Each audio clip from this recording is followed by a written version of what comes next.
Luiz Felipe de Lima está no refrão de hoje e toca a música Águia de Aia.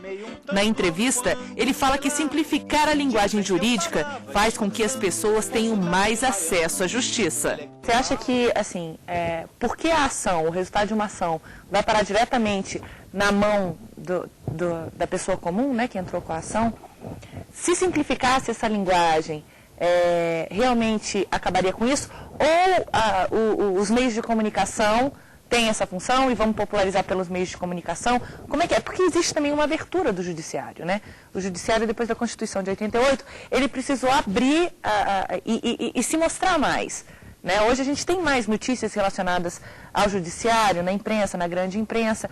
Você vê mais as questões que passam dentro das cortes no país inteiro, e aí não só cortes superiores, mas também os tribunais nos estados. Você vê mais isso noticiado no jornal, isso chega mais perto da população. Mas ainda assim é necessário, porque no final das contas, quem vai receber o papel com o resultado do julgamento é a população e por causa disso precisa simplificar? Eu acho que sim. Eu acho que a ação dos meios de comunicação é muito válida nesse sentido.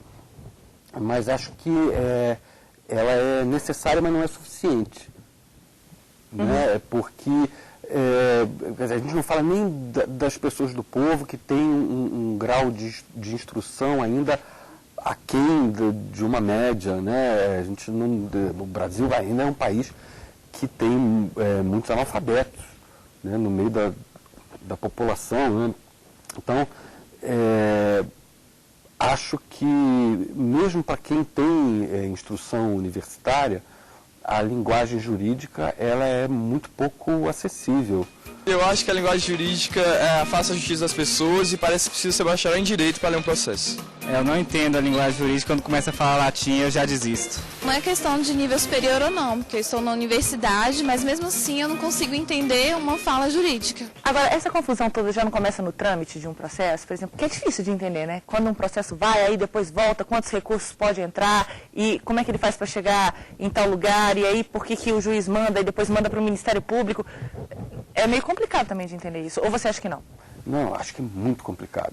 Muito complicado. As poucas vezes que eu me envolvi com questões jurídicas e tal, tanto de um lado quanto de outro, como reclamante ou reclamado, enfim, sempre você fica, né, fica muito à mercê dos advogados. Você tem que confiar muito no seu advogado.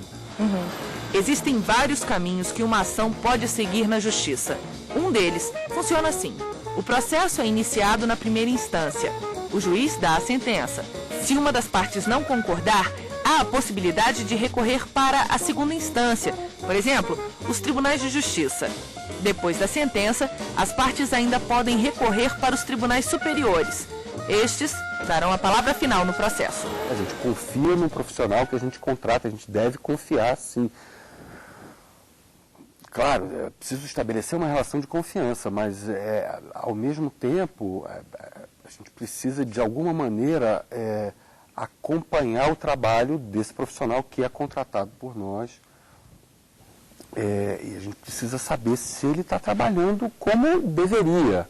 Né? Quer dizer, a gente precisa ter uma instância de controle. Então, para a gente entender o que acontece num processo, né? Quer dizer, se a gente entende, né, por meio de uma linguagem razoavelmente clara, né, a gente consegue ter algum controle também sobre a pessoa que está nos defendendo em qualquer ação. Né? Acho que a gente precisa ter, acho que a linguagem jurídica, a partir do momento que ela se torna mais clara, acessível, ela está fazendo valer também o nosso direito de acompanhar aquele profissional que está trabalhando por nós. Direito à interpretação. Né? E você só pode interpretar, o jurista só pode interpretar a norma, primeiro conhecendo a linguagem, segundo conhecendo os fundamentos do direito. E o grande desafio é exatamente esse. Você faz a interpretação dessa forma, mas depois tem a obrigação da comunicação com o seu público. Qual é o público? É aquele que vai ler o seu parecer, que vai ler a sua petição, que vai ler a sua decisão. Simplificar isso seria simplesmente tirar os termos em latim? Não. Porque o português também pode ser muito complicado. Né? Não. Na verdade, quer dizer, todo esse meu raciocínio ele nem gira tanto em torno das citações latinas que até pelo que me parece, não estão tão em voga. Né? Acho que os latinistas já não estão tão à frente, né, da redação de textos jurídicos, como tiveram em gerações anteriores. Eu penso mesmo assim, no uso de palavras arcaicas, né, de arcaísmos e preciosismos de linguagem, não só em termos vocabulares, mas em termos de sintaxe. Né? Às vezes você olha, você lê a sentença de um juiz, a petição de um advogado, né, são frases longas, enormes, hipérbatos, anacolutos, figuras de sintaxe absolutamente, né, muito descoladas, rebuscadas e descoladas do nosso tempo.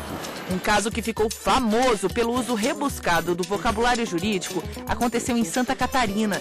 A ordem do juiz não foi obedecida porque ninguém entendeu o linguajar da decisão, que pedia que o acusado fosse encaminhado ao ergástulo público, ou, traduzindo, que ele fosse para a cadeia. Por causa disso, a sentença levou 2 dias para ser cumprida. Então, eu acho que os meios jurídicos devem fazer um esforço para que, sem prejuízo, evidentemente, de especificidades técnicas, mas acho que deve haver um esforço, sim, para aplanar essa linguagem. A simplificação da linguagem jurídica. Essa é uma das bandeiras levantadas pela Associação dos Magistrados Brasileiros. A AMB defende a adoção de termos mais simples, ao invés das rebuscadas expressões usadas no direito. Até uma cartilha foi lançada durante a campanha. A associação acredita que o fim do juridiquês pode aproximar o poder judiciário dos cidadãos.